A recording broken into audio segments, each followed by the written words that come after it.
हामी नेपाली जाति भनेको हामी वीर मात्र होइन, बुद्धिमान जाति पनि हौं। यही भूमिबाट त्रिपिटक गएको छ। बुद्धले संसारभरि ज्ञान फिजाउनु भएको छ।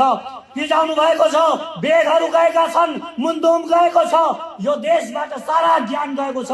हामीलाई हाम्रा विद्वानहरूले बारम्बार भनेका छन् हामी वीर हौं, हामी त्यसैले बुद्धु छौं, बुद्धु भएकाले वीर हौं भनिएको छ। होइन, हामी वीर पनि हौं र बुद्धिमान पनि हौं। यो इतिहास हाम्रो इतिहास हो, हामी नेपालीहरूको इतिहास हो। त्यसकारण आज हामीलाई फेरि पनि त्यसरी नै टुक्रामा विभाजित गरेर, विभिन्न बहानाहरूमा हामीलाई विभाजित गरेर विदेशीहरूले हामीमाथि कब्जा गर्ने रणनीति बनाएका छन्। हाम्रो यो देशको स्वतन्त्रता, यो देशको सार्वभौम सत्ता कब्जा गर्ने रणनीति अन्तर्गत विदेशी दलालहरू लागू परेका छन्। म पनि एउटा व्यवसाय गरेर बसेको, उद्योग गरेर बसेको मानिस हो। मलाई पनि यो ताता घाममा आएर यहाँ कराइरहनु पर्ने कुनै पनि लोभ थिएन। तर एउटा हुटुटी, हरेक युगमा जुन हुटुटी छ त्यो हुटुटी मलाई पनि छ, मलाई पनि भयो। म उठे, अब तपाईमा पनि त्यो हुटुटी छ, त्यसलाई तपाईले पनि जगाउनु पर्छ। तपाईका छोराछोरी, बच्चा-बच्ची 80 लाख मानिसहरूलाई विदेश पठाएका छन्। यिनीहरूले 80 लाख को गएको हो? हाम्रै छोराछोरी, हाम्रै श्रीमानहरू, हाम्रै बच्चा-बच्चीहरू, हाम्रै दाजुभाइहरू विदेश गएका छन्। ती विदेश गएर त्यो तातो घाममा तपाई हेर्नुहोस्, तिनीहरूले त्यहाँबाट पठाएको रेमिट्यान्स यिनीहरूले के गरेका छन्। त्यो रेमिट्यान्स यहाँबाट आउँछ। रेमिट्यान्स आउने बित्तिकै यिनीहरूको ध्यान हुन्छ गाडी किन्ने, स्वास्नीलाई साडी किन्ने, आफ्ना भुँडीहरू भर्ने अनि आफ्ना बुढीहरूलाई श्रृंगार्ने। त्यहाँभन्दा बढ्ता यी नेताले केही गरेका छैनन्। देखाउनुहोस् मलाई 70 वर्षमा यी नेताहरूले गरेको यो देशमा एउटा काम देखाउनुहोस्। हे पुण्य पर्साई, यहाँ हे मेरो देशको मेरो नेताले बनाएको भनेर देखाउनुहोस्। हाम्रा बाउले प्रचण्डको झोला बोके, अब तिनकी छोरीको झोला बोक्न अर्को पिँढी तयार भएको छ। यसरी झोला बोकेर यी दलाल नेताहरूको र यी पुराना पार्टीहरूको झोला बोकेर यो देश 1000 वर्षमा पनि बन्दैन। तपाईका थोत्रा लुगा थोत्रै हुन्छन्। तपाईको छोरो तपाईभन्दा दुर्गतिले मर्छ। त्यसकारण एकपटक हिम्मत गर्न जरुरी छ। थोरै छन् 2-4 जना केटाहरूले यत्रो परिवर्तन, पुरानो यत्रो संस्थालाई ढाल्न सक्छन्। यिनीहरूको जरा गाडेर देश विदेशमा यिनीहरूका जुन जरा छन्, गाउँ-गाउँमा पुगेका छन्, त्यो जरा तिनीहरू खुच्चेहरूले उकाल्न सक्छौ भनेर हामीहरूलाई दुरुस्तान नगर्नुहोस्, हामीलाई हतोत्साही नगर्नुहोस्। तपाईले हामीलाई रोक्नु भनेको, सचेत नेपालीलाई रोक्नु भनेको यो देशको युवाको आवाज रोक्नु हो, यो देशको युवाको ऊर्जालाई रोक्नु हो, यो देशको युवाको शक्तिलाई रोक्नु हो। केपी ओली शक्तिशाली छन्, शेरबहादुर देउबा शक्तिशाली छन्, प्रचण्ड पनि फेरि शक्तिशाली भएका छन्। यिनीहरूलाई शक्ति कसले दिएको हो? यिनीहरूलाई शक्ति तपाईँ एक नागरिकहरूले शक्ति दिनुभएको। यिनीहरूका गलत काममा तपाईहरूले घाप मारिकन यिनीहरूलाई शक्तिमान बनाएर उत्साहित गर्नुभएको। संसद पुनर्स्थापना गर्नु भनेको भूतलाई आहारा दिनु हो, शैतानलाई बिउजाउनु हो। त्यो शैतान बिउज्यो भने, त्यो संसद पुनर्स्थापना भयो भने शेरलाई पनि प्रधानमन्त्री बन्नुपर्छ, प्रचण्डलाई पनि प्रधानमन्त्री बन्नुपर्छ। माधव नेपालका रियाल पनि चुइरहेका छन्, बाबुराम भट्टराई पनि 30-50 जना लिएर बसेका छन्। यी सबैलाई पालो पुर्याउनु पर्छ। यिनीहरूले अबको 2 वर्ष जुन बाँकी छ त्यसमा 5 वटा सरकार बनाउँछन्। यो देशलाई अझै अस्थिर बनाउँछ। नेपाली जिन्दाबाद, जिन्दाबाद, जिन्दाबाद। सचेत नेपाली जिन्दाबाद, जिन्दाबाद, जिन्दाबाद। इन्डियन सेना कालापानी छोड, कालापानी छोड। इन्डियन सेना कालापानी छोड, कालापानी छोड, कालापानी छोड। नेपाली सेना जिन्दाबाद, जिन्दाबाद, जिन्दाबाद। नेपाली सेना जिन्दाबाद, जिन्दाबाद, जिन्दाबाद। बुढाखाडा नेताहरूले 70 वर्षदेखि जुन यो देशलाई कब्जा गरेर राखेका छन् त्यो तोड्न अत्यन्तै जरुरी छ। तपाईले साहस गर्नुहुन्न, तपाई तल घोडेउडासँग बस्नुहुन्छ, त्यही रिङ्गिनुहुन्छ अनि डराउनुहुन्छ। म माथि उठे भने मलाई कुल्चन सक्छ कसैले। म यो माटो छोडेर यो भूमि छोडे भने मलाई घामले पोल्न सक्छ भनेर तपाईँ माटो मुनि रमाइरहनु भयो भने एक दिन त्यो बीज कुहिन्छ। याद गर्नुहोस्, तपाईको शक्ति तपाई दाल भातमा सिद्धिनेवाला छ। यदि तपाईले अहिले कदम चाल्ने हिम्मत गर्नु भएन, यो कदम चाल्ने साहस गर्नु भएन भने हामी नेपाली जाति भनेको हामी वीर मात्र होइन, बुद्धिमान जाति पनि हौं। यही भूमिबाट त्रिपिटक गएको छ। बुद्धले संसारभरि ज्ञान फिराउनु भएको छ, वेदहरू गएका छन्, मुन्दुम गएको छ, यो देशबाट सारा ज्ञान गएको छ। हामीलाई हाम्रा विद्वानहरूले बारम्बार भनेका छन् हामी वीर हौं, हामी त्यसैले बुद्धु छौं, बुद्धु भएकाले वीर हौं भनिएको छ। होइन, हामी वीर पनि हौं र बुद्धिमान पनि हौं। यो क्षमताको विकास गर्नु पर्यो, आफूले सोच्नु पर्यो, हामीले साहस गर्नु पर्यो। हामी किन बुद्धिमान हौं? किनभने हामी सारा ज्ञानको स्रोत यही भूमि हो, यो ज्ञानको स्रोत हो र हामी बलवान छौं, वीर छौं भन्ने त हाम्रा इतिहासहरू साक्षी छन्। तपाईले नाम सुन्नु भएको छ शमसुद्दीनको। यो बंगालको राजा थियो। आजभन्दा 700 वर्ष अगाडिको कुरा गर्दैछु म। बंगालको राजा शमसुद्दीनले यो देशलाई कब्जा गरेर आफ्नो अधीनमा ल्याउनको लागि प्रयत्न गर्यो र उसले 31,000 सेना ल्याएर यो देशमाथि आक्रमण गर्यो, जनकपुरलाई तहस नहस पार्यो।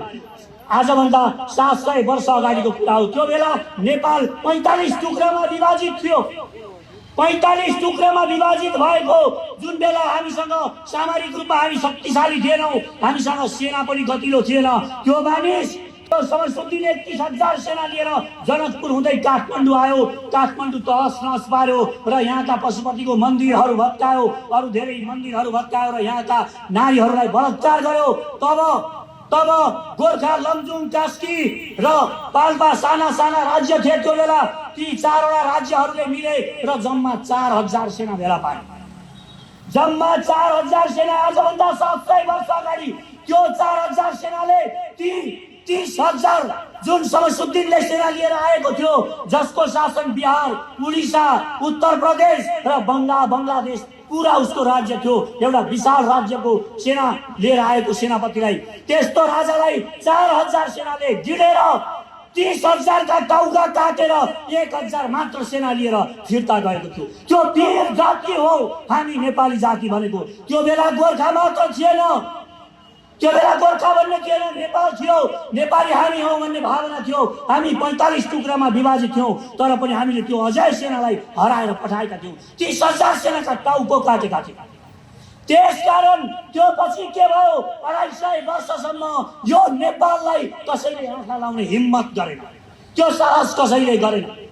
यो इतिहास हाम्रो इतिहास हो, हामी नेपालीहरूको इतिहास हो। त्यसकारण आज हामीलाई फेरि पनि त्यसरी नै टुक्रामा विभाजित गरेर, विभिन्न बहानाहरूमा हामीलाई विभाजित गरेर विदेशीहरूले हामीमाथि कब्जा गर्ने रणनीति बनाएका छन्। हामीले यिनीहरूका षड्यन्त्रमा यिनीहरूले जुन यो देशका पार्टीहरूलाई विभिन्न बहानामा चलाइरहेका छन्। अघि जनजीत सरले भन्नुभएको जस्तो हामीलाई विभिन्न घरिया तयार गरेर यिनीहरूले हालेका छन् र त्यहाँबाट हाम्रो यो देशको स्वतन्त्रता, यो देशको सार्वभौम सत्ता कब्जा गर्ने रणनीति अन्तर्गत विदेशी दलालहरू लागू परेका छन्। त्यसैले म यो देशका युवाहरूलाई एकपटक धक्का दिनको लागि, तयार रहनको लागि आह्वान गर्छु। मानिसहरूले भन्ने गर्छन् भ्रष्टाचार छ भने तिनीहरूलाई सुधारे त भइहाल्छ नि, यिनीहरूलाई कांग्रेस, कम्युनिस्ट मण्डलीहरूलाई सुधारेर यो देश बनाउन सकिन्छ भन्ने हामीलाई पनि पहिला तपाईहरूलाई जस्तै लागेको थियो। हामी पनि राजनीति काम छैन, यिनै नेताहरूले बनाइहाल्छन् नि भनेर विश्वास गरेर बसेका थियौँ। म पनि एउटा व्यवसाय गरेर बसेको, उद्योग गरेर बसेको मानिस हो। मलाई पनि यो ताता घाममा आएर यहाँ कराइरहनु पर्ने कुनै पनि लोभ थिएन। तर एउटा हुटुटी, हरेक युवामा जुन हुटुटी छ त्यो हुटुटी मलाई पनि छ, मलाई पनि भयो। म उठे, अब तपाईमा पनि त्यो हुटुटी छ, त्यसलाई तपाईले पनि जगाउनु पर्छ र यसरी नै बोल्नु पर्छ। म पनि हिजो बोल्न जान्दिन थिए, आज यो पीडा कराएको हो। तपाईभित्र पनि यो पीडा छ, तपाईका छोराछोरी, बच्चा बच्ची 80 लाख मानिसहरूलाई विदेश पठाएका छन् यिनीहरूले 80 लाख को गएको हो हाम्रै छोराछोरी हाम्रै श्रीमानहरू हाम्रै बच्चा बच्चीहरू हाम्रै दाजुभाइहरू विदेश गएका छन् ती विदेश गएर त्यो तातो घाममा तपाईँ हेर्नुहोस् तिनीहरूले त्यहाँबाट पठाएको रेमिट्यान्स यिनीहरूले के गरेका छन् त्यो रेमिट्यान्स यहाँबाट आउँछ रेमिट्यान्स आउने बित्तिकै यिनीहरूको ध्यान हुन्छ गाडी किन्ने स्वास्नीलाई साडी किन्ने आफ्ना भुँडीहरू भर्ने अनि आफ्ना बुढीहरूलाई सिँगार्ने त्यहाँभन्दा बढ्ता यी नेताले केही गरेका छैनन् देखाउनुहोस् मलाई 70 वर्षमा यी नेताहरूले गरेको यो देशमा एउटा काम देखाउनुहोस् यी हे पुण्य पर्साई यहाँ हे मेरो देशको मेरो नेताले बनाएको भनेर देखाउनुहोस् घुम्नुहोस् पूर्व मेचीदेखि पश्चिम कालीसम्म एउटा छ गौरव गर्ने चिज केही देख्नु भएको छ अहिले पनि हामीले विदेशमा गएर गौरव गर्नु पर्यो भने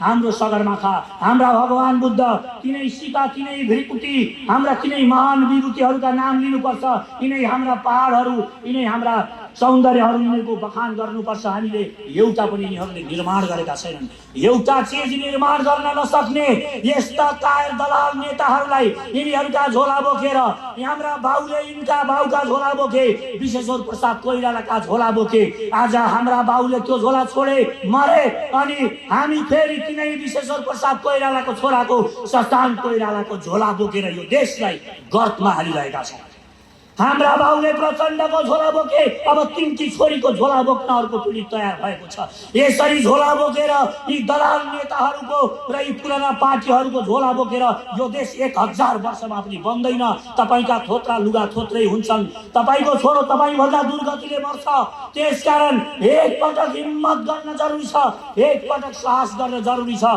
हामी धेरै अभियन्ताहरूले भन्छन् अब पार्टी धेरै भए पार्टी खोलेर के काम तपाईं एकपटक विचार गर्नुहोस् एउटा चितुवाले घरका बच्चा बच्चीहरू समाउँछ पहाडका टाकुरामा लगेर त्यो बच्चा बच्चीलाई खान्छ सबै शोषण गर्छ सारा सुविधाहरू लिन्छ र ती चितुवाहरूको ज्ञान पहाडमा बसेर जहिले लुटेर खान्छ वरिपरिको गाउँमा लुटेर खान्छ अनि तपाईँ गाउँलेहरू सबै त्यो पहाडको तल आएर ए चितुवा भाग भनेर त्यो चितुवा पहाड छोडेर भाग्छ तपाईले त्यो चितुवालाई माथि फर्केर ए चितुवा कति भ्रष्टाचार गर्छस् कति लुट्छस् कति हाम्रा बच्चा बच्चीहरू मार्छस् तँलाई थुक्छु भनेर थु गर्दा त्यो थुक कसलाई लाग्छ पहाडपट्टि फर्केर थुक्दा तपाईलाई त्यो थुक लाग्छ त्यसकारण तपाईँ जति कराउनुहोस् बाहिर बसेर तपाईँ जति सुकै चिच्याउनुहोस् यो देशका नेताले भ्रष्टाचार गरे भनेर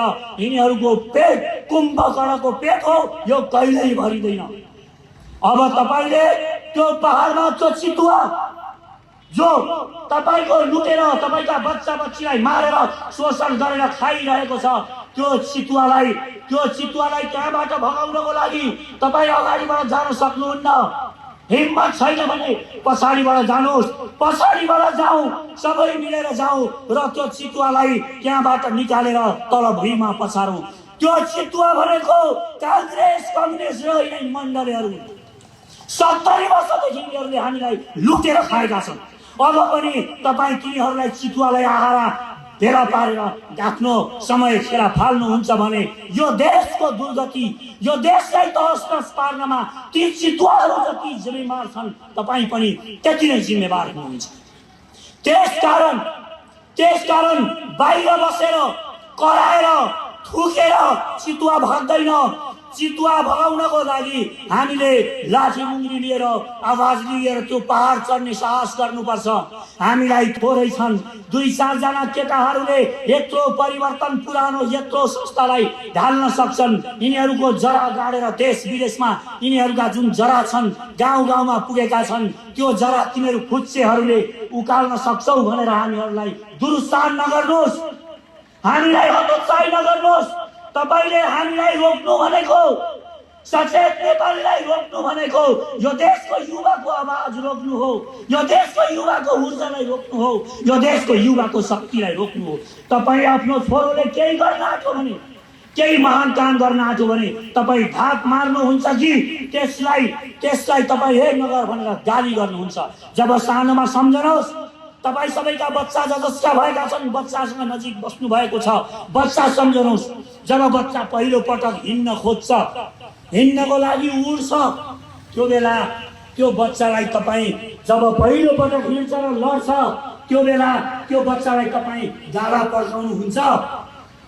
त्यो बेला त्यो बच्चालाई फेरि बाबु तिमी उठ फेरि हिँड्ने प्रयास गर, तिमी हिँड्न सक्छौ तपाईले भन्नुहुन्छ। अनि त्यो बच्चा फेरि उठ्छ, फेरि सोफाहरू समाउँदै टेबल कुर्सीहरू समाउँदै फेरि हिँड्छ त्यो बच्चा। तपाईले फेरि उसलाई इन्स्पायर गर्नुहुन्छ, उठ बाबु हिँड। अनि तपाईको प्रेरणाले तपाईले त्यसको ढाड थपथपाउँदै गइसकेपछि त्यसले एक दिन हिँड्छ, दौडन्छ र एक दिन ओलम्पिक जित्छ त्यही बच्चाले। त्यसकारण सचेत नेपालीलाई हतोत्साहित नगर्नुहोस्। सचेत नेपाली त्यही बच्चा हो, यसलाई नहेर्नुहोस्। तपाईको प्रेरणाको जरुरी छ, तपाईले घात मार्न जरुरी छ। केपी ओली शक्तिशाली छन्, शेरबहादुर देउबा शक्तिशाली छन्, प्रचण्ड पनि फेरि शक्तिशाली भएका छन्। यिनीहरूलाई शक्ति कसले दिएको हो? यिनीहरूलाई शक्ति तपाईँ एक नागरिकहरूले शक्ति दिनुभएको। यिनीहरूका गलत काममा तपाईहरूले घात मारिकन यिनीहरूलाई शक्तिमान बनाएर उत्साहित गर्नुभएको। बस्नु शक्ति, यिनीहरूलाई घात मार्न छोड्नुहोस्। त्यो शक्ति थुत्नुहोस् जुन तपाईँले दिनुभएको छ। तपाईँले दिनुभएको शक्ति तपाईँले थुत्ने हो, अनि एक दिन यिनीहरू नाङ्गे झार हुनेछ। त्यो शक्तिको जरुरी जसलाई छ, जसले देश बनाउन सक्छ, त्यो शक्ति तपाईँले त्यसलाई दिनु भएन भने त्यो देश बन्नेवाला छैन। र बारम्बार मैले भन्ने गरेको छु, अहिले फेरि नन भेज आन्दोलन गर्छु म भनेर प्रचण्ड धम्की दिइरहेका छन्, भनिरहेका छन्। यिनीहरूको यो लडाई मानिसहरूले भन्ने गर्छन्, यो यिनीहरूको प्रधानमन्त्री बन्ने, खड्ग ओली प्रधानमन्त्रीमा रहन चाहन्छन्, प्रचण्ड प्रधानमन्त्री बन्न चाहन्छन्। यो अहिलेको लडाई यति हो। यिनीहरूको यही चाहनामा विदेशीहरूले खेलेका छन्, यति मात्र हो। त्यसकारण यो लडाईमा तपाईँ हामी पर्ने होइन। यिनीहरूलाई संसद पुनर्स्थापना गर्नको लागि हामीले यिनीहरूलाई सहयोग गर्ने होइन, तिनीहरूका आवाज बोल्न तिनीहरूसँग आन्दोलनमा जाने होइन। संसद पुनर्स्थापना गर्नु भनेको भूतलाई आहारा दिनु हो, शैतानलाई बिउजाउनु हो। त्यो शैतान बिउज्यो भने, त्यो संसद पुनर्स्थापना भयो भने शेरलाई पनि प्रधानमन्त्री बन्नुपर्छ, प्रचण्डलाई पनि प्रधानमन्त्री बन्नुपर्छ। माधव नेपालका रियाल पनि चुइरहेका छन्, बाबुराम भट्टराई पनि 30-50 जना लिएर बसेका छन्। यी सबैलाई पालो पुर्याउनु पर्छ। यिनीहरूले अबको 2 वर्ष जुन बाँकी छ त्यसमा 5 वटा सरकार बनाउँछन्, यो देशलाई अझै अस्थिर बनाउँछ। अब के त त्यसो भए केपी ओलीलाई नि खान दिउँ त? होइन, केपी ओलीलाई पनि अब सत्ताबाट निकाल्ने हो, हामी सबैले आन्दोलन गर्ने हो र केपी ओलीको नेतृत्वमा निर्वाचन गर्नु हुँदैन। यिनले भनेका छन् बारम्बार, म चुनाव गरेँ भने फेरि निर्वाचन भयो भने म 2/3 बहुमत ल्याउँछु। त्यो बहुमत जनताको विश्वासको आधारमा बोल्नु भएका होइन उहाँले ती ब्यालेट बक्सहरू, ती बक्समा तपाईँले भोट छिराउनुहुन्छ, त्यो बक्सलाई ती बक्सहरू गायब गर्ने उहाँले योजना तयार गर्नु भएको छ। त्यसकारण यी ठुला पार्टीको कुनैको पनि नेतृत्वमा अबको निर्वाचन हुँदैन। अबको निर्वाचन साना पार्टीहरूको नेतृत्वमा गरिनुपर्छ। चाहे त्यो नारायण मान्दिचुक्जे होस्, चाहे त्यो विवेक सिंह साझा होस्, चाहे त्यो सचेत नेपाली होस्, चाहे अरू कुनै साना पार्टी होस्, साना पार्टीको नेतृत्वमा अबको निर्वाचन हुनुपर्छ। त्यो निर्वाचन मात्र धाँधली रहित निर्वाचन हुन्छ र यिनीहरू सबै त्यसमा हुनुपर्छ। म यो किन भनिरहेको छु, हामी सचेत नेपालीको नेतृत्वमा भयो भने किन धाँधली हुँदैन होला, एकचोटि हामी विचार गरौँ। यी पुराना पार्टी कांग्रेस र कम्युनिस्टहरूले गरे भने प्रहरी प्रशासन यिनीहरूको हातमा छ। यिनीहरूले सबैलाई दुरुपयोग गर्छन्। यी टोले गुन्डा जस्ता हुन्। टोले गुन्डाहरूले जसरी वरिपरिका सबै कुराहरूलाई यिनीहरूले करपजप पारेर आफ्नो त्यहाँ वरिपरि धम्क्याउँछन्, त्यसरी नै यी पुराना पार्टी र ठुला भनिएका पार्टीहरूले यो देशको अदालतदेखि प्रहरी प्रशासनसम्मलाई यिनीहरूले करपजप पारेर आफ्नो नियन्त्रणमा राखेर टोले गुन्डाको जसरी यो देशलाई लुटिरहेका छन्। त्यसकारण हामी साना पार्टीहरूको नेतृत्वमा सरकार बन्यो भने हामी प्रहरी प्रशासनमा कहीँ पनि हाम्रो हस्तक्षेप हुँदैन अनि कर्मचारीहरूमा हस्तक्षेप हुँदैन। त्यो भइसकेपछि यसरी हस्तक्षेप नभइसकेपछि त्यो निर्वाचन स्वतन्त्र हुन्छ, त्यो निष्पक्ष हुन्छ, धाँधली रहित हुन्छ। त्यसैले मैले भन्ने गरेको हुँ, अब खड्ग ओलीलाई सिंहदरबारबाट घिसारेर तिनलाई स्वतन्त्र चुनाव लड अनि हाम्रो नेतृत्वमा सरकार बनाउनु पर्छ भनेको हामी बारम्बार भनिरहेका छौँ। अब अहिले हामीले प्रचण्डको नन भेज आन्दोलनलाई, टाउका फुटाउने आन्दोलनलाई अहिले पनि हामीले साथ दियौँ भने यस्तो के हुन्छ भने चितुवाले एकपटक मात्र पनि मान्छेको रगत खान पायो भने त्यो चितुवाले फेरि बारम्बार बानी पर्छ र फेरि अर्कोचोटि पनि मान्छेमाथि आक्रमण गर्छ। यिनको हिंसात्मक आन्दोलन, यिनले क्रान्ति बाटोमा एकदम युवाहरूलाई तताउने आन्दोलन गर्छु भनेको त्यही धन्दाले छ। चितुवालाई पहिला रगतको नशा छ, फेरि पनि त्यही आन्दोलन उनी उचाल्न खोजेर हामीलाई धम्की दिइरहेका छन्। प्रचण्डहरूको धम्कीले अब यो देशमा कोही डराउनेवाला छैनन् युवाहरू। त्यसकारण तपाईहरूसँग विनम्र अनुरोध गर्छु, एकपटक यो देशलाई सर्वशक्तिमान बनाउनको लागि सचेत नेपालीसँग जोडिन जरुरी छ। सचेत नेपाली के लिएर आएको छ, के छ भिजन, एउटा कुरा लाग्न सक्छ। एउटा तपाईले हेर्नुहोस्, अमेरिकाले एउटा नीति ल्यायो। दोस्रो विश्वयुद्धमा जब ऊ शक्तिशाली भयो, पावरफुल भयो, तब उसले प्रतिस्पर्धाको नीति ल्यायो, कम्पिटिसन गर्ने नीति ल्यायो। जसले जित्छ उसले नै व्यापार गर्छ, उसले बिजनेस गर्छ, प्रतिस्पर्धा गरौँ, जो अगाडि लाग्छ। उसले यो नीति ल्यायो र यो नीति अन्तर्गत उसलाई के थियो, दोस्रो विश्वयुद्धपछि अमेरिका शक्तिशाली भएको थियो। शक्तिशाली भएको झोंकमा उसले यो ल्यायो किनभने उसलाई कन्फिडेन्स थियो, म संसारको जुनसुकैलाई पनि मेरा उद्योगपतिहरूले बिजनेस गरेर तरफ झप पार्न सक्छन्, जित्न सक्छन् भन्ने। र उसले त्यही नीति अन्तर्गत विश्वलाई प्रतिस्पर्धाको नीतिमा ल्याइदियो अनि हामीले भन्यौँ अहिले त्यही नीतिमा ताली बजाएर बसेका छौँ। हो त नि, खुल्ला प्रतिस्पर्धा, जसले प्रतिस्पर्धा गरेर जित्छ त हामी त्यसमा खुसी भयौँ। तर एकचोटि विचार गर्नुहोस्, मलाई र एउटा शारीरिक रूपमा अपाङ्ग हुनुभएको एकजना साथीलाई यहाँ कुद्न लायो भने कसले जित्छ होला? अब तपाईँले शारीरिक रूपमा जसको खुट्टा कमजोर छ उसलाई ल कुद्नुहोस्, कम्पिटिसन बराबरी जो गए पनि जान्छ भनेर छोडिदिनु भयो भने मैले जित्छु, तपाईँले जित्नुहुन्छ जोसँग खुट्टा ठिक छ। अमेरिकासँग प्रतिस्पर्धा गरेर नेपालले जित्न सक्छ? हो, सक्दैन। भनेपछि हामी यो प्रतिस्पर्धाको नीति किन मान्ने? इन्डियासँग कम्पिटिसन गरेर, त्यहाँका व्यापारीसँग कम्पिटिसन गरेर हाम्रा किसानहरूले जित्न सक्दैनन्। त्यसकारण सचेत नेपालीले प्रतिस्पर्धा मान्दैन, खुला अर्थनीति मान्दैन। हाम्रा पहिला व्यवसायहरू, हाम्रा किसानले फलाएका अन्नहरू यहाँ बेच्नु पर्यो, हाम्रा किसानका उत्पादनले यहाँ बजार पाउनु पर्यो। इन्डियाका उत्पादन सबै रोक्नुपर्छ, जति रोक्न सकिन्छ ती आवश्यकदेखि बाहेक ती सबै रोक्नुपर्छ। खुला अर्थतन्त्र, खुला अर्थनीति भनेर हुँदैन। ग्लोबलाइजेसन भनेको छ हामीलाई बेवकुफ बनाएको छ। अनि कम्युनिस्टका विचारधाराहरूबाट पनि यो संसारमा परिवर्तन हुन सक्दैन। जुन हामीले देख्यौँ, यो देशमा अब कुनै पनि विदेशी आयातित विचारबाट यो देश बन्नेवाला छैन। त्यसैले हामीले यहीँको नयाँ दर्शनको आविष्कार गरेका छौँ, जसलाई हामीले सर्वपहिचानवाद भनेका छौँ। सर्वपहिचानवाद भनेको के हो? हामीले सर्वपहिचानवाद, नागरिक समाजवाद हुँदै समतावाद भनेका छौँ। सर्वपहिचानवाद भनेको तपाईले भगवान पनि चिन्नु पर्यो, तपाईले गणेउलाको बारेमा पनि थाहा पाउनु पर्यो, भगवान र गणेउलालाई चिन्ने शक्ति तपाईले आफूमा बनाउनु पर्यो। सबै कुराको पहिचान गरेर त्यसलाई व्यवहार गर्नु पर्यो। उपरि अर्काले भन्देका भरमा हाहार होमा कुद्ने होइन, आफैले पहिचान गर्नु पर्यो।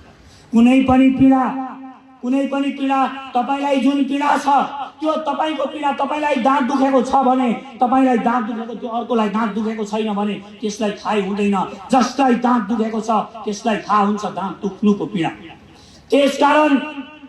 त्यसकारण मैले बारम्बार भन्ने गरेको हुँ, हामीले परिवर्तनका लागि अब जो पछि परेका वर्गहरू छन् तिनीहरूलाई पनि हामीसँगै लिएर जाने एउटा शक्ति निर्माण गर्नुपर्छ। हामी भन्ने गर्छौँ, बाहुन क्षेत्रीहरूले दलित समुदायहरूलाई जनजातिहरूमा बराबर अधिकार दिएको छ त अब कम्पिटिसन गर्ने हो अगाडि जो लाग्छ भनेर हामी यो किसिमको विचारधारा ल्याउने गर्छौँ। एकपटक सोच्नुहोस्, 4 स्ट्रोक गाडी र 2 स्ट्रोक गाडी कुदाइयो भने कसले जित्छ? पक्का पनि 4 स्ट्रोकको गाडी अगाडि लाग्छ। हामीले के भनेको हो भने बाहुन छेत्री 4 स्ट्रोकको गाडी हो, उसले सुविधा पाएको छ इतिहासदेखि, उसलाई त्यो इतिहासमा जुन पाएको सुविधा छ उसले त्यो सुविधा उसको कटाउनु पर्छ भनेको होइन, उसको त्यो टायरलाई पञ्चर बनाउनु पर्छ भनेको होइन। हामीले त्यो दलित समुदायहरू जनजातिहरू जसलाई 2 स्ट्रोकको गाडीमा चढेका छन् उनीहरूको गाडीलाई 4 स्ट्रोक बनाउनु पर्छ भनेको। हामीले त्यही भएर सचेत नेपाली पार्टीले अहिले तपाईँ एकचोटि परिकल्पना गर्नुहोस्, बाहुन क्षेत्रीहरू हामीलाई गौरव लाग्छ कोही बाहुन प्रधानमन्त्री हुँदा, कुमाई ओली प्रधानमन्त्री हुँदा पहिलोचोटि त म पनि छक्क परेँ, यो देशमा म जस्तै कुमाई वो प्रधानमन्त्री भयो हो भनेर। कहिले यो देशमा कुमाई प्रधानमन्त्री हुँदैन भनिएको थियो, मैले त्यस्तै सुनेको थिएँ, म छक्क परेँ। तपाईलाई हामीलाई हाम्रो जातिको हाम्रो समुदायको मानिस प्रधानमन्त्री हुँदा राष्ट्रपति हुँदा गौरव लाग्छ भने ती दलित ती जनजाति ती मधेसी थारूहरूलाई पनि उनीहरूको प्रधानमन्त्री भएको दिन गौरव लाग्छ कि लाग्दैन होला? उनीहरू भएर सोच्नुहोस्, उनीहरू भएर सोच्नुहोस् एकपटक, तिनीहरूको पीडा तिनीहरूको स्वाभिमान जगाउनु पर्छ कि पर्दैन होला? एकपटक सोच्नुहोस्। त्यसकारण झुसिल किराको पीडा तपाईँ जतिसुकै झुसिल किरालाई आगारा दिनुहोस्, त्यसको बारेमा अनुसन्धान गर्नुहोस्, झुसिल किरालाई पिएचडी गर्नुहोस्, झुसिल किराको बारेमा टियुमा गएर पिएचडी गर्नुहोस्, तर तपाईँलाई झुसिल किराको पीडा थाहा हुँदैन। पुतलीको आनन्द पनि तपाईँलाई पुतली नभइकन थाहा हुँदैन। त्यसकारण हामीले सचेत नेपालीले भनेको झुसिल किराको पीडा थाहा पाउनलाई झुसिल किरा बन्नुपर्छ, पुतलीको आनन्द थाहा पाउनलाई पुतली बन्नुपर्छ। अब हामीले ती दलित समुदाय ती जनजाति समुदायहरूलाई उनीहरूलाई खुसी दिनको लागि उनीहरूलाई पुतली बनाउनको लागि तपाईले उनीहरूलाई पनि त्यो अधिकार दिएर एकचोटि हेर्नुपर्छ। तपाईले दलितका समस्या म पुण्य प्रसाईले दलितका समस्या बुझ्छु भनेर 1000 वर्षसम्म अनुसन्धान गरेर पनि बुझ्न सक्दिन। त्यही दलितलाई ल्याउनु पर्छ, त्यही दलितलाई प्रधानमन्त्री बनाउनु पर्छ, त्यही दलितलाई नगरपालिकाको प्रमुख बनाउनु पर्छ। देशका प्रमुख ठाउँहरूमा तिनै दलित र जनजाति मधेसीहरूलाई पनि हामीले जत्तिकै जान पाउने अधिकार हामीले बनाइदिनु पर्छ। यो कांग्रेस पार्टीमा मिनबहादुर विश्वकर्मा कहिल्यै प्रधानमन्त्री होलान्? कांग्रेस पार्टीबाट कुनै दलितको छोरो 1000 वर्षमा पनि यो देशमा प्रधानमन्त्री बन्छ? बन्दैन। प्रचण्डको पार्टीमा कुनै जनजातिको छोरो प्रधानमन्त्री बन्छ? बन्दैन। किन बन्दैन? यिनीहरूले सिस्टम नै त्यसरी लगेका छन्, प्रतिस्पर्धामा अगाडि ल्याएका छन्। अहिले मलाई एकपल्ट हेर्नुस्, यहाँ म पुण्य प्रसाई मेरो परिकल्पनामा यो सचेत नेपाली पार्टी बन्यो। अहिले म संगठन गर्न देशभरि हिँडेको छु। 77 जिल्लामा सबै संयोजक त्यहाँका सबै मानिसहरूसँग मेरो डाइरेक्ट सम्बन्ध हुन्छ। डाइरेक्ट सम्बन्ध भइसकेपछि भोलि अधिवेशन गरेपछि मलाई उछिनेर कसैले जित्न सक्छ? सबै मैले चिनेका सबै मेरा मान्छेहरू ल्याइसकेपछि मलाई कसैले पनि जित्न सक्दैन। म त अजम्बरी 50 वर्ष पनि यो सचेत नेपाली पार्टीको म अध्यक्ष बन्न सक्छु। अब के गर्ने त?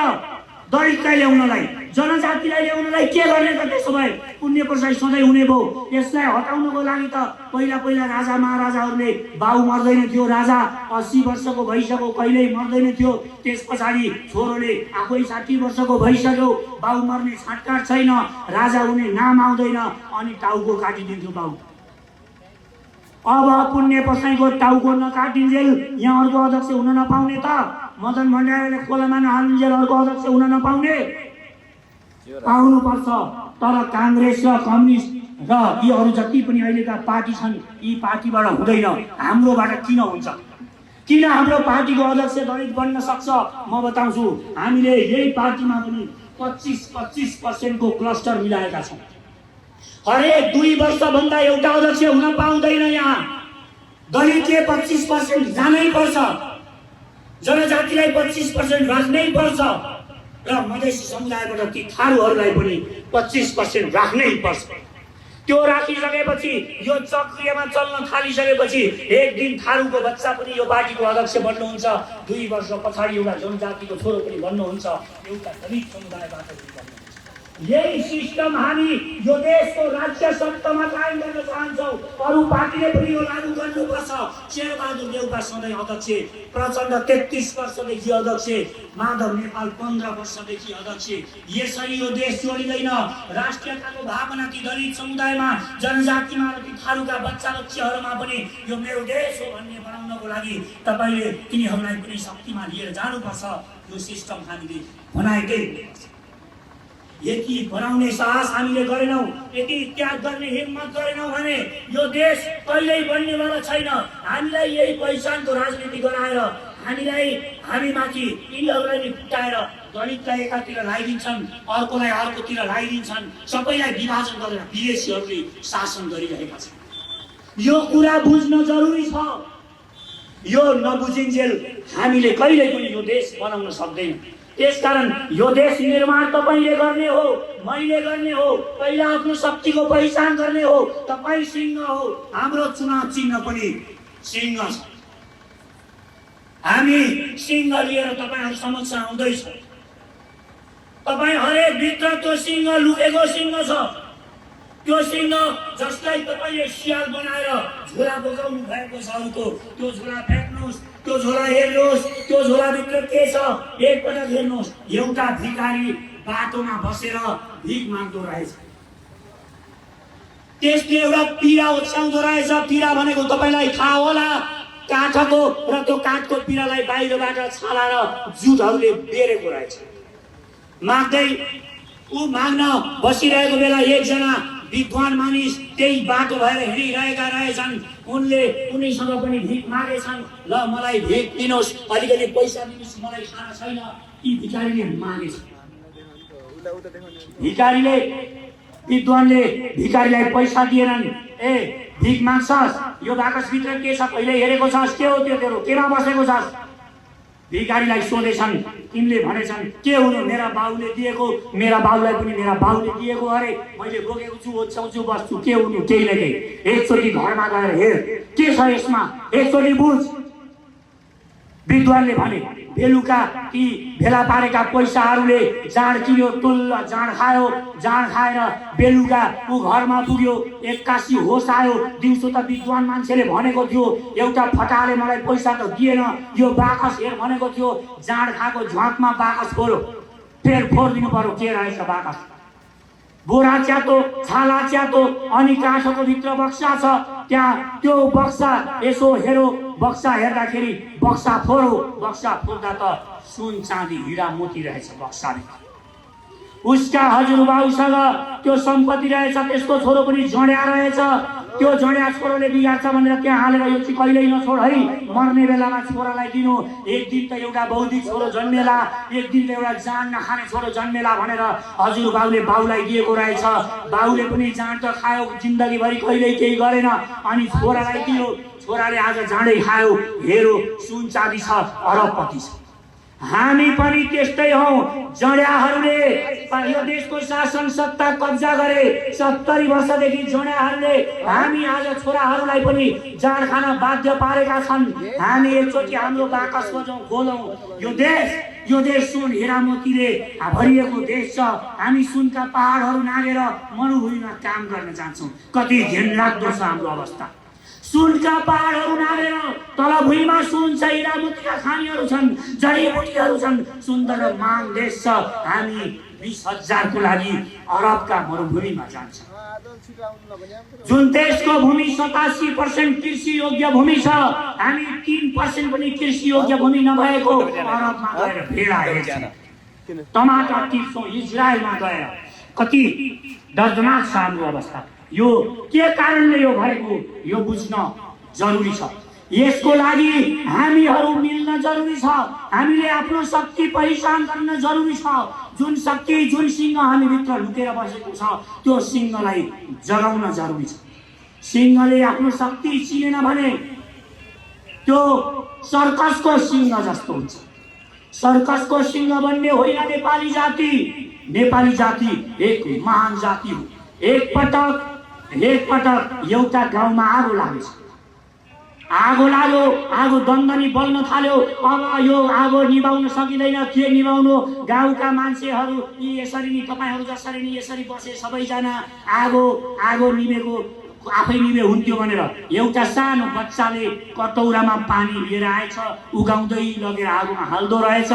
अनि त्यो 2-3 चोटि त्यो बच्चाले त्यसरी कटौरामा पानी ल्याउँदै त्यो विशाल दन्दनी आगो गाउँ जलाइरहेको आगोमा पानी हालिरहेको देखेर एउटा बौद्धिक हात बाँधेर बसेको विद्वानले भनेछन्, के गरेको हे फुच्चे, के तमासा देखाएको छस्? बच्चाले भनेछ, म आगो निभाउन आएको हुँ, म आगो निभाउँछु, तपाईँहरूले नसके पनि म यो आगो निभाएर देखाउँछु भनेछ। त्यो बच्चाको त्यो कन्फिडेन्सले त्यो बौद्धिक मानिसमा पनि एक किसिमको उसको त्यो भित्र सुतेको सिंह जागेछ। उसले सबै गाउँलेहरूलाई, हे गाउँले हो, बाल्टी लिएर आओ, आगो निभाउनु पर्छ। सबैजना बाल्टी लिएर आए, पानी उगाउँदै गाउँको आगो निभाए।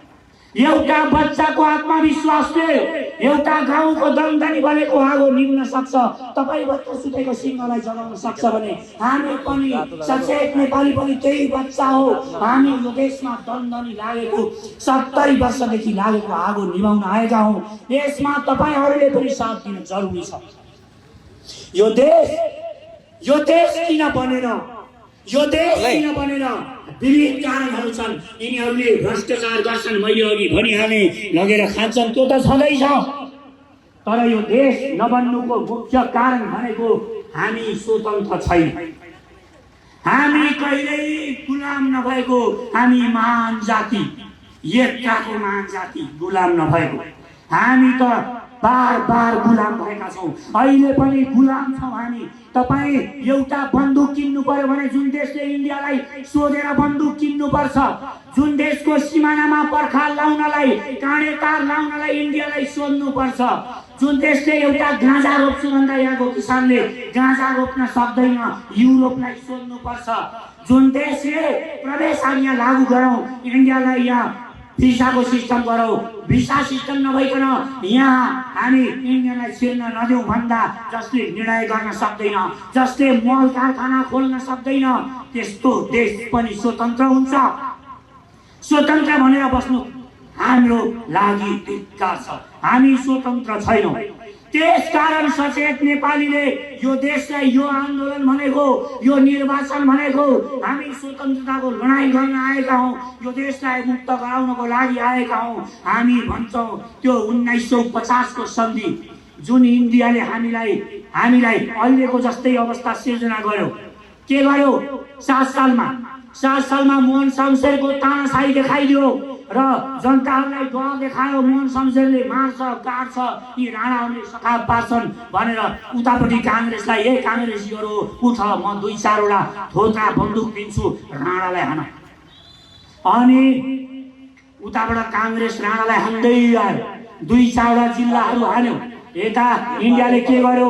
यता मोहन शमशेरलाई गएर भन्यो, हे अब त तँलाई पुरै काङ्ग्रेसले मार्छ, यति हतियार भेला पारेको छ, अब तँलाई बचाउने हो, बचाउन चाहन्छस् कि चाहने, सत्ता कि छोड कि काङ्ग्रेसलाई दे भनेपछि मोहन शमशेरले, लु प्रभु इन्डियन बाबु, अब हामीलाई बचाइदिनुहोस् भनेर इन्डियनहरूलाई भनेपछि अब त्यसो भए यहाँ खिचिस भने म बचाइदिन्छु भनेर 1950 को सन्धिमा हस्ताक्षर गराएको हो। त्यो 1950 को सन्धिले हाम्रा यो नेपालका खुट्टाहरूमा जन्जिर लागेको छ। हामी केही पनि निर्णय गर्न सक्दैनौँ। जुन दिन यो सरकारले, यहाँको सरकारले हिम्मत गरेर त्यो 1950 को सन्धि च्याप्ने साहस गर्छ, तब मात्र यो देश मुक्त हुन्छ। अहिले पनि तपाईँ हेर्नुहोस्, खड्गौलीलाई डर देखाइरहेको छ। तँ सत्ता बचाउन चाहन्छस् भने यो प्रचण्डलाई म मिलाइदिउँला। यो माधव नेपाल त उसैको कारिन्दा हो। प्रचण्डले पनि अस्ति पुगेर आए, यिनीहरूलाई डर देखाइरहेको छ। अब अहिले केपी ओलीलाई दबावमा सिर्जना गरिँदैछ। केपी ओलीले कुनै पनि बेला जसरी महाकाली सन्धि पास भयो, त्यसरी अब कोशीमा उच्च बाँध बाँध्ने इन्डियाको तयारी हुँदैछ। त्यो के हो? यहाँ दाङको मान्छेलाई कोशीको के मतलब? अब कोशी के हो यो बुझ्न जरुरी छ। कोशीमा एउटा जुन बाँध छ अहिले, त्यो बाँधले उसलाई अब त्यो भत्किँदैछ। त्योभन्दा माथि तरारामा एउटा बाँध, विश्वको सबैभन्दा अग्लो बाँध, जहाँबाट उसले पानी लगेर पुरा बिहार सिँचाइ गर्ने योजना बनाएको छ। त्यो पानीलाई मेचीमा खसाएर उता पश्चिम बङ्गाल पनि सिँचाइ गर्ने योजना बनाउँदैछ। त्यसमा सन्धि गराउन खोज्दैछ केपी ओलीलाई। केपी ओलीले गरेन भने केपी ओलीलाई धुलो छटाउने हो। माधव नेपाल तयार छ, प्रचण्ड तयार छ। त्यसकारण हाम्रो राजनीतिमा यो गोलमाल कसले गर्छ बुझ्दै हुनुहुन्छ तपाईँ? इन्डियाले यो देशको राजनीतिमा गोलमाल गरेर यहाँ धमिलो पानी बनाएर यिनीहरूलाई त सत्तामा दिन्छु, प्रधानमन्त्री बनाइदिन्छु, यसले मानेन तँलाई बनाइदिन्छु भन्दै सत्तामा पुरै उसले आफ्नो नियन्त्रण जमाएको छ। त्यसकारण मैले भनेको हामीले एउटा साहस गर्ने बेला आएको छ। हामीले अलिकता सोच्ने बेला आएको छ। हामीलाई रणभुल्लमा पारिएको छ। हामीले अलिकता सोचौँ, विवेकको प्रयोग गरौँ। पुराना विचारधाराबाट यो देश बन्नेवाला छैन। पुराना सबै विचारधाराहरू यो देशमा अहिले जुन पार्टीहरूले शासन सत्ता गरेका छन्, ती सबै पार्टीहरूको शासन भनेको हिंसाबाट उठेका पार्टीहरू।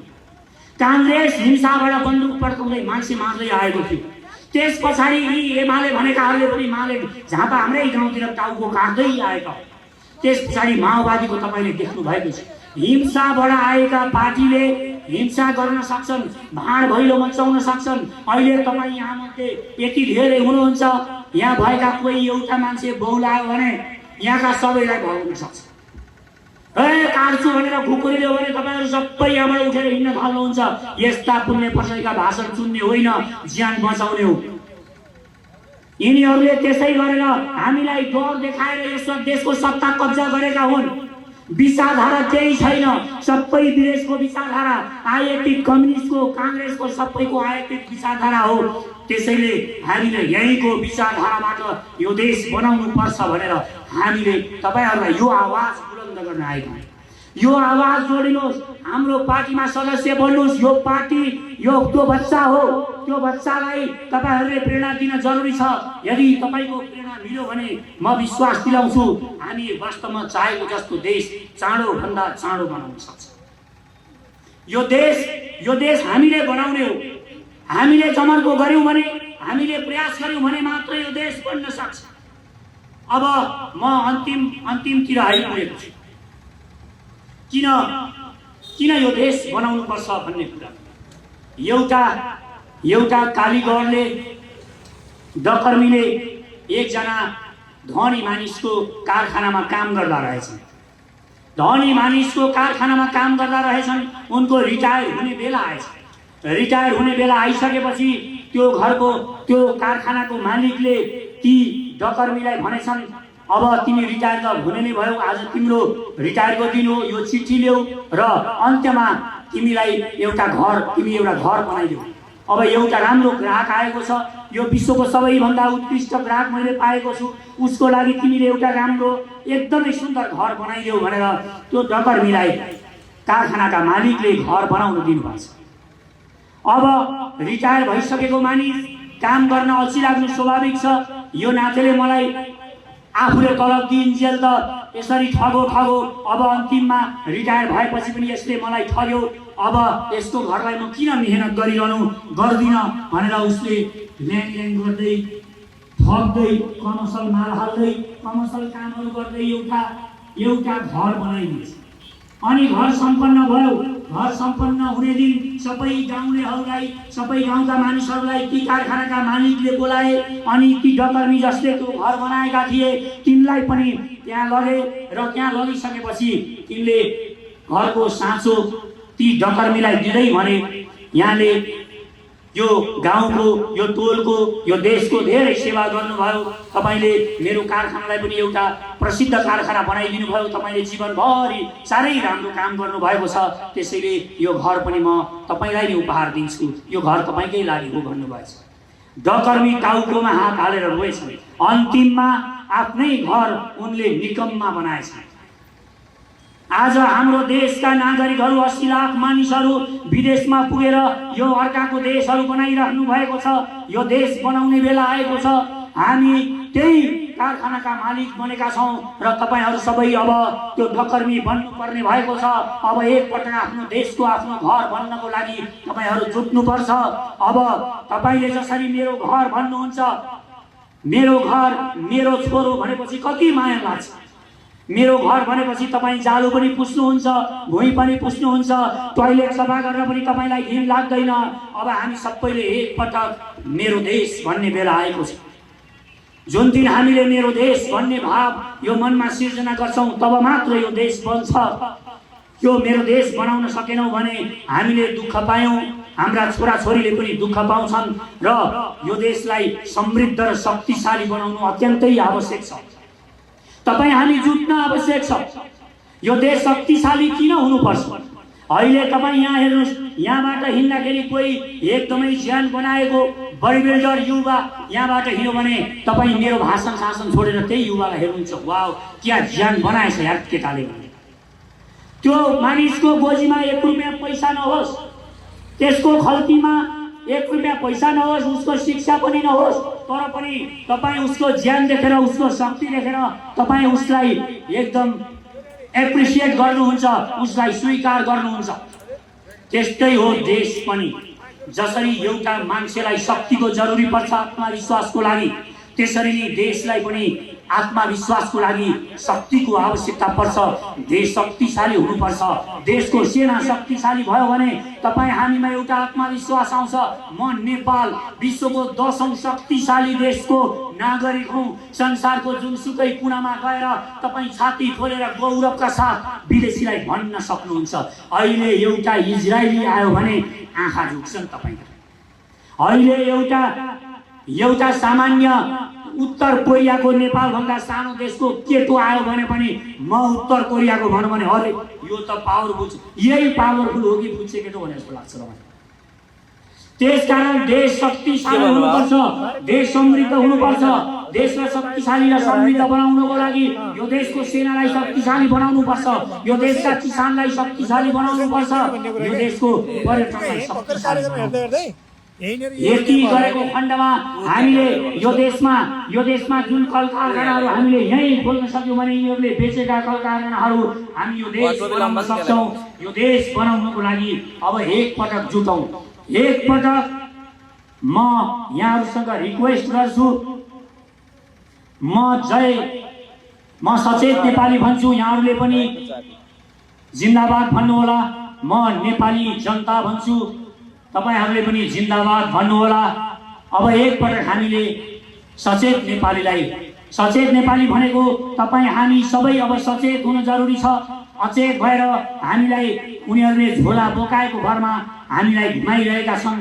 यिनीहरूको बन्धनबाट एकपटक अब उड्न जरुरी छ, स्वतन्त्र उडान भर्न जरुरी छ, स्वतन्त्र सोच्न जरुरी छ। सचेत नेपाली, नेपाली जनता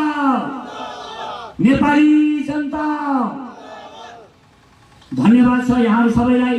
जय सचेत नेपाली, जय सचेत नेपाली, नेपाली जनता जिन्दाबाद, नेपाली जनता जिन्दाबाद। हवस् त, यहाँ सबैलाई धेरै धेरै धन्यवाद।